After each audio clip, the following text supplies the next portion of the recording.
My dearest friends, welcome back to another episode of the Messages for Humanity podcast, where today we have a really big message.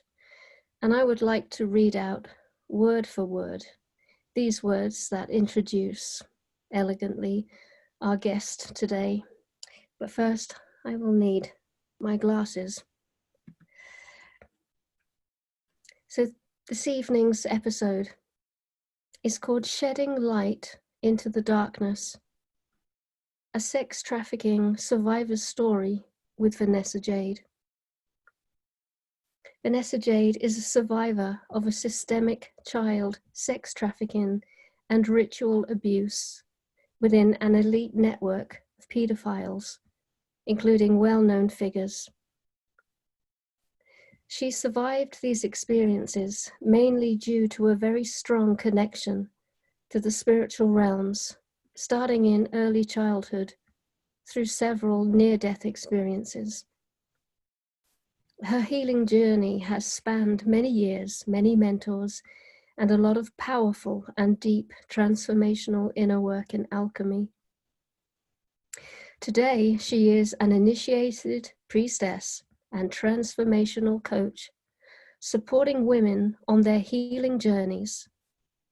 Her work focuses on supporting women to reclaim sacred sovereignty over their bodies and their lives by deep transformational healing of past trauma and connecting deeply into their divine feminine essence. She is currently writing a memoir of her journey to forgiveness. And that is something I would very much like to read. So I'd like to go over to Vanessa, where she has been elegant enough to share her story with us. Thank you, Vanessa. Thank you so much, Anaya. It's really an honor to be here with you today, and thank you for inviting me to speak. And before I go into the conversation, I really wanted to set a framework for what we're going to be talking about today. And I want to make it very clear that my intention is not to shock with any gruesome details of what I went through. I'm absolutely not going to be doing that. My intention is to simply shed light into the darkness, because I know that these networks that I experience, that many, many children experience, are really the darkest of the dark that exist in our world today. And I also know from my own experience, and I'm going to be talking about this, that the power of divine love and truth, the power of light, is the most powerful force in the universe. And so there may be things that I'm talking about that you haven't heard of before, or there may be things that you have resistance to hearing. And I just encourage you to open your heart and your mind to listen. And in fact, right now, I encourage you just to take a breath and connect into your sovereign center and to ground into the earth so that you can hear with your own discernment about what feels true to you. And in encouraging you to open, to hear this story, I know that, as each of us are able to open our awareness and wake up to some truths in this world, that we are playing our part, each of us, in raising the level of awareness, the level of light that exists in humanity. And I see it that as this light, expands, as this awareness grows, that the darkest pockets and corners are being pushed further and further into the corner. They're having to contract. to carry on, you know, to maintain their secrecy. And it is my belief that at a certain point there will be a tipping point, you know, when this light is big enough that the darkest corners will collapse. And so that's my intention in sharing my story, that we will, you know, we will get to that point. Amen to that, Vanessa. Yes. Yeah. So I'll start by describing my story. And not everybody, not every child that I knew in the network had this story, but this is my story. So I was born into a family that was privileged. From the outside, it looked very presentable. And we did a lot of regular things like taking part in sports and activities. But behind closed doors, it was a very different story. And there was a lot of darkness. It was veiled in secrecy and confusion and denial. A lot of things were never spoken about. And so actually, through a family friend, we had a connection to this network of pedophiles. And they were all members, I would say, of the most elite ruling classes of society, with the access to most power and wealth in the world. And so being born into that kind of family, that environment, I was groomed from birth to become a sex slave in that network. And what that looked like was that I was, from infancy, molested and sexually abused within my family, and then within the circle of family friends. And the first time that I was exposed to the network, to the rituals and events that take place within the network, was in the local community. You know, this is like a top-down structure. And at first, I was around 4 years old probably, and I would be taken not to participate to start with, but to witness. And it would always be, you know, I wouldn't be told what was happening. I would be taken suddenly into this environment where there was brutality, very confusing, shocking things happening. And of course, it created incredible shock reaction in me. And a confusion, you know, it put me in this sort of state of terror and freeze. And I understand that that was a deliberate start of the entrainment into being in this state of fear and freeze, because in that state, I would be more easy to manipulate and control. And the other piece of that, you know, those first exposures to the rituals was that I would be taken, you know, unannounced, suddenly, unexpectedly, and then I would be brought back home, and life would kind of carry on as if nothing had happened. No one would speak about it. I don't know if even everybody knew what had just happened. So right from that start, it was encouraging this sense of denial. Like, I would question myself, did that really happen? Was that real? And of course, I wanted to believe it wasn't, because it was much more comfortable to be in the normal world of my normal life. And so again, you know, that was a deliberate technique that within the network is really expanded on, let's say, so that over the years, you know, that the degree of denial and confusion it really takes root. And that, of course, is of interest to the leaders, you know, the people, the perpetrators, let's say, because so long as we're, you know, questioning ourselves in denial and confusion, we're not going to feel strong enough to speak up. And beyond that, you know, over the years of experience in the network, and it did span, in my case, my whole childhood until I left home at 18.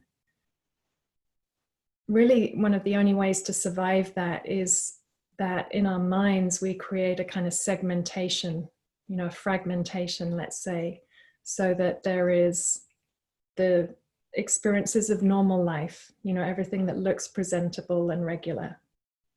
And then over here are the experiences within the network.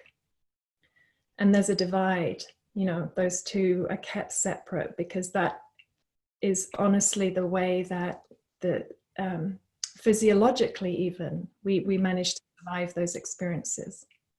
And again, you know, that's a phenomenon that the network plays into and supports, because the more fragmented we are, the less likely we are to have a voice.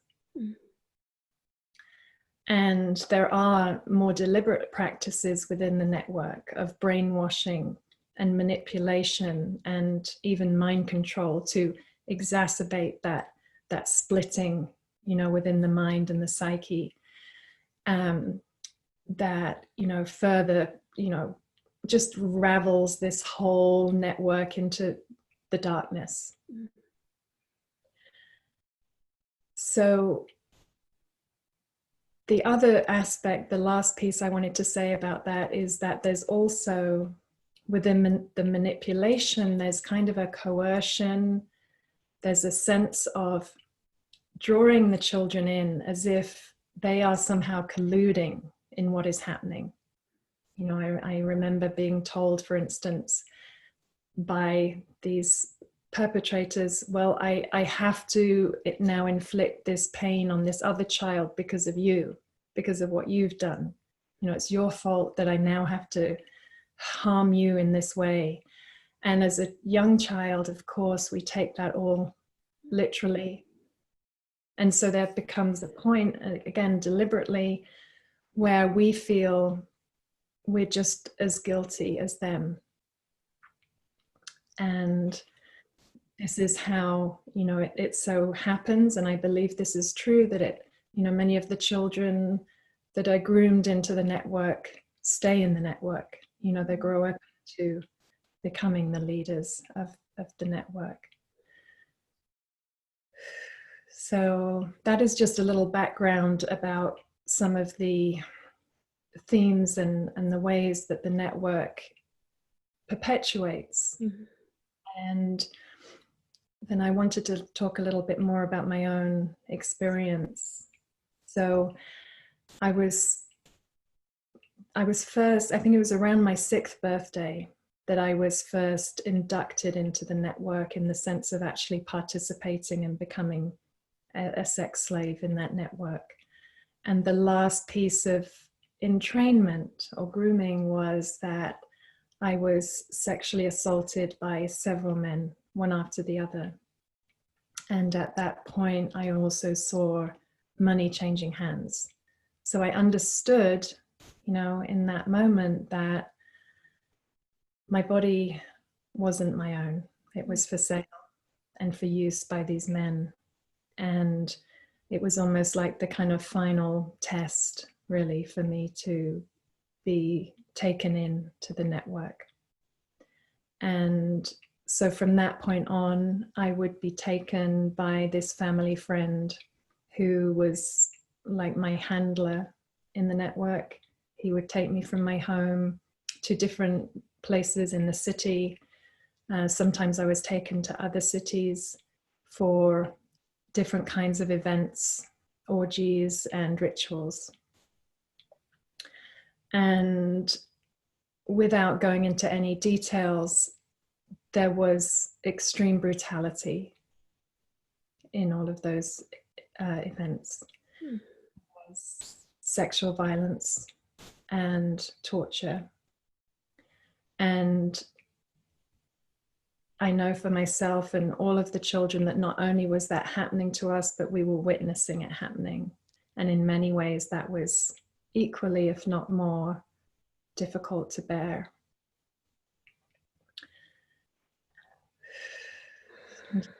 I know I've said a lot already, and I just want to give us a moment to. Absolutely. If I may just say, Vanessa, blimey, it makes my suffering look so teeny, and I just marvel at how you're able to say this with such steadiness, such clarity, and clearly a sense of peace and understanding.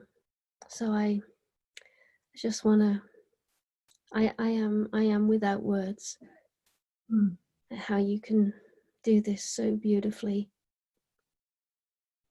Thank you, Anaya. One of my biggest questions around this subject, you don't have to answer, is if these people are so wealthy and so powerful, and they could pick and choose the most handsome and the most beautiful, the most exciting and the most artistic, they could pick any one of us humans as their partner. Why do they choose children? That is the piece I do not understand. People say, oh, it's because of innocence. It's about power. It's about taking the ultimate stance of extreme power over innocence. But I would love to hear from you what you figure this could all be about. Yes, that's a very good question. And from my perspective, really the only way to understand, and it's a very tricky question, because it's not like we want to explain it away or condone it in any way. I mean, it's absolutely wrong and dark and evil. Like, that's absolutely a given. And yet, in order to be able to believe this is happening, this is coming back to what I said at the beginning, to be able to open to receive this as a truth, we need to have some framework for understanding. Because if it's too much, if it's too sort of jarring with our own sense of morals, then we can't take it in. And that's honestly partly what the network thrives on. Because in the past, survivors have come forward with stories that have been extreme and have not been able to be heard and received. And then they have been sort of criticized and, thrown out. So it is important that we can have some kind of framework for comprehending that this is actually true. And so what I suggest is that we, first of all, expand out. Like we really need to kind of expand our consciousness. And again, I find it's really helpful to breathe into our center and connect into that place in us that is a direct connection to the divine truth. Because in that place, there's some things happen beyond words. There's a sense, an understanding that comes as a feeling or something beyond words. So in that place of expansion, we're not looking at black and white anymore, and right and wrong. We're looking at the intricacies of how this has come about. And one of the things that has helped me to understand exactly this question, how could a human inflict this pain on a child? How could an adult man choose this? Is to consider that this is not something that just happened. These networks did not spring up yesterday or in my childhood. These are networks that most likely are rooted along with the patriarchy, centuries and centuries ago. And that, it's sort of an offshoot of the patriarchy, let's say. And we know that the intention of the patriarchy was to suppress, particularly the divine feminine, but to really suppress and control the population. and to kind of, to make the population dependent on them in order to have a connection to the divine. So it's really kind of cutting off that divine source within. Yes. And so these practices that they developed were really about feeding that in a most extreme way. And one thing to consider also is that at that period in history, when the patriarchy really took hold, it was a very dark era, right? There were already, torture was a sort of acceptable practice for suspected criminals and other type, anyone that was marginalized. So some of these practices were sort of almost every day at that time. And that I'm sure there was enormous amounts of brutality that were totally acceptable within that historical period. So what's happened is that really those practices haven't changed, within this pocket, within this network that's moved over time, because it's so contracted and it's so in the dark. There's no life, there's no consciousness or inquiry to kind of develop. So it's like this pocket that has traveled through time and with the energy of that era. And meanwhile, of course, humanity has developed and grown and consciousness has raised. So it's kind of this divergence, between these dark practices happening and then, the light that is increasingly here in humanity. So all of that to say, I am coming back to your basic question, which is, how can these men, and some women too, but mainly men, choose to do this harm to children? And it, just as I spoke about myself, having my normal life over here and experiences in the network over here as a sort of survival necessity, this is true also at all levels within the network. And so these men in the network also have their public image that we may be familiar with. And then yes, experience in the network is it's a dissociation. It's separate in their awareness. And it actually, I believe that psychologically that has to be that way, because if it came, to come into the middle, they would have to really look at what they were doing. And,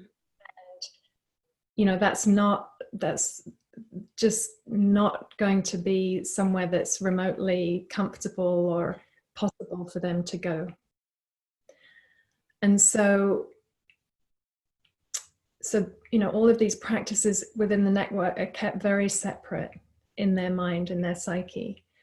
And I believe that, as I've mentioned, this is a practice that goes through generations, and not all families. I mean, some children are brought in separately for sure, but I do believe that most of the, that let's say the top ranking levels of the network, that there is this process of grooming and induction, many of them have gone through, just like I did. Just that they did not have the grace, or not the grace, but the opportunity, let's say, to maintain a sense of themselves. Yeah. They were taken in. And so there's no longer any, we can't use our usual kind of gauge of morals in that place anymore. It's a state of dissociation that is so extreme. We might call them psychopaths. That's a label we use. And so in a sense, there's no way of explaining it in a way that would consolidate this public image we have of this person and then this other reality that goes on. Yeah. Does that make sense? Absolutely. Absolutely. So, you know, it's only when we can kind of expand out to consider those pieces that it, you know, we can understand that it's not simply a man sitting in his chair thinking, oh, I'm going to go and torture a child. Mm. You know, all of this, their own personal experience, you know, their collective experience within the network, you know, this and this dissociation, all of these things feed into them having these different parts of their lives that, you know, allow that to be happening and having this absolute, you know, double life. Mm. And I feel like it might be helpful also to talk a little bit about how I feel like I survived through that. Yeah. That was absolutely going to be my next question. How did you get to be who you are now and speak? And, you know, I can feel your beingness. You know, there's a grounded, steady, clear presence emanating through you.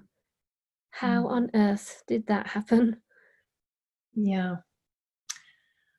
So one of the things I've mentioned is that there's, you know, there is extreme violence in the network. And even before, personally, I was inducted into the network in my home and in my community.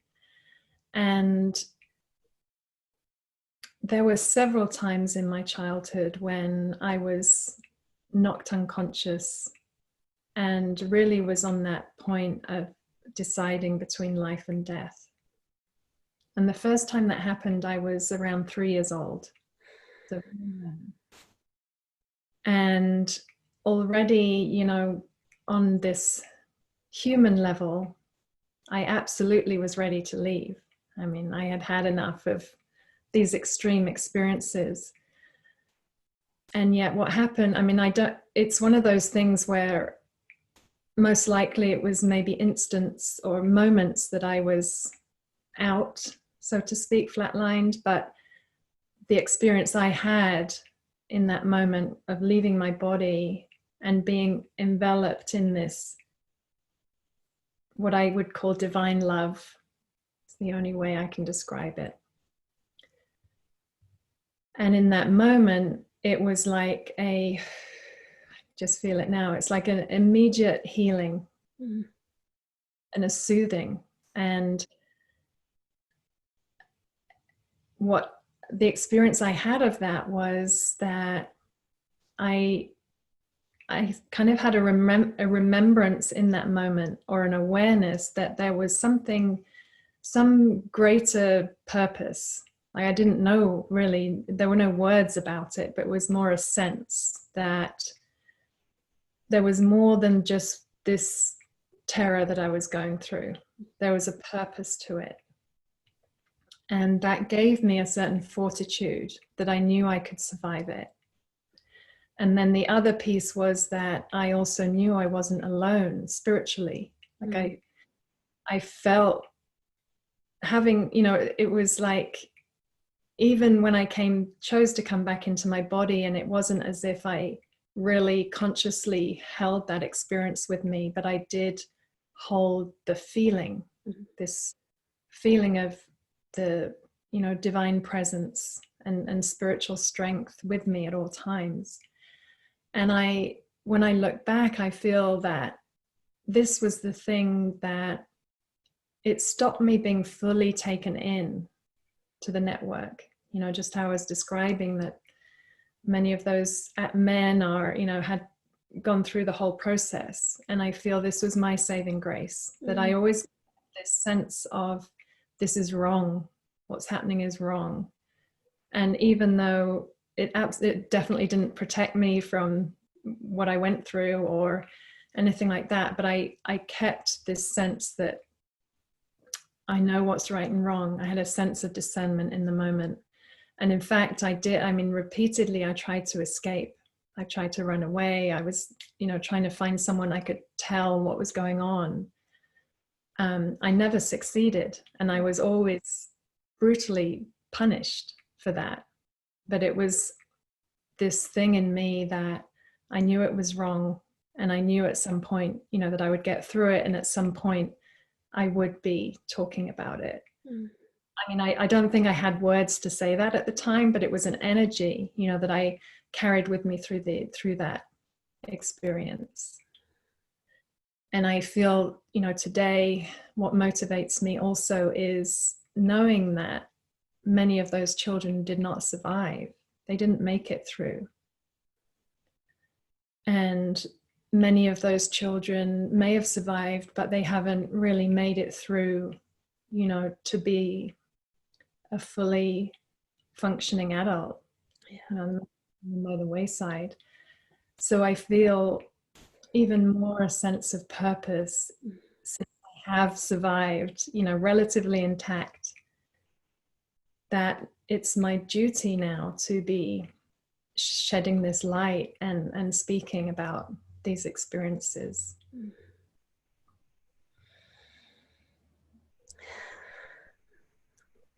You're an absolute marvel, Vanessa. I just really hope we one day get to actually physically be together.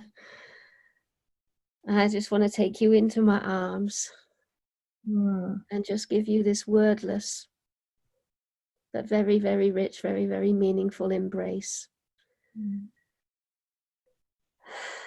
An embrace that goes all the way back, to the ones who didn't make it, or the ones who are here but not really here. And may your path, your mission, be strong and steady and filled with courage and fortitude.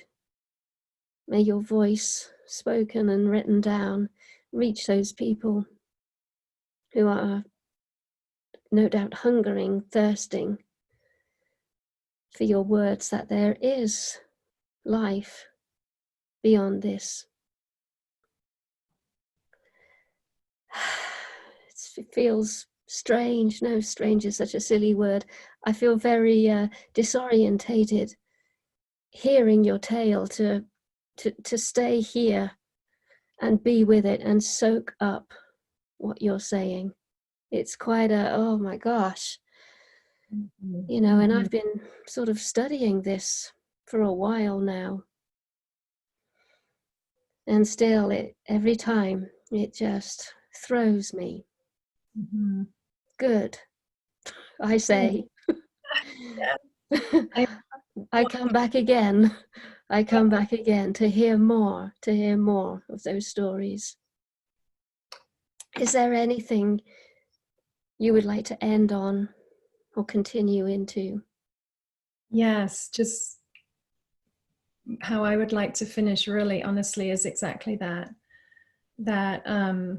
thank you for listening, thank you for taking that in, and thank you for feeling that. And I know from my work with women today that what I call the most radical activism that we can do individually, and especially as women, is to shed light within ourselves, where to find the dark pockets within our being that are calling out to be transmuted and healed.